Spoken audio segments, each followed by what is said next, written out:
কিভাবে রক্ষা করবে সেটা সেই সম্বন্ধে বিস্তৃত আলোচনা করবেন। এটা আপনাদের প্রয়োজনীয় কথা।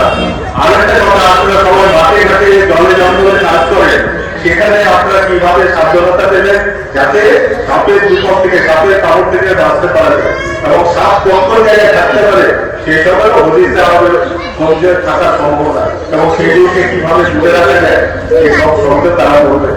শান্তিপুর সায়েন্স ক্লাব থেকে এসছে, সেই শুধু শান্তিপুর কৃষ্ণনগর থেকে আপনারা আসুন, তাদের কথা শুনুন এবং আপনাদের কথা বলুন, আপনাদের বিপদের কথা বলুন, আপনাদের অভিজ্ঞতার কথা বলুন, কিরকম সমস্যার সম্মুখীন হন সেগুলো বলুন। আর সাপে কামড়ালে ওঝার কাজে যাবেন না, কেননা সাপে কামড়ালে ওঝা ভালো করতে একসাথে পারবেন না।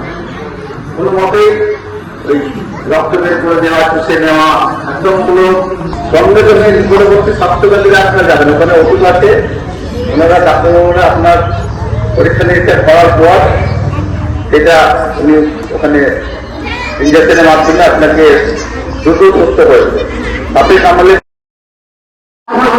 এসব কিছু হয় না, সাপের একটাই মুখ হয়, একটা মুখ একটা লেগ। এই সাপটি সম্পূর্ণ নির্দিষ্ট, এখানে অনেকে যাতে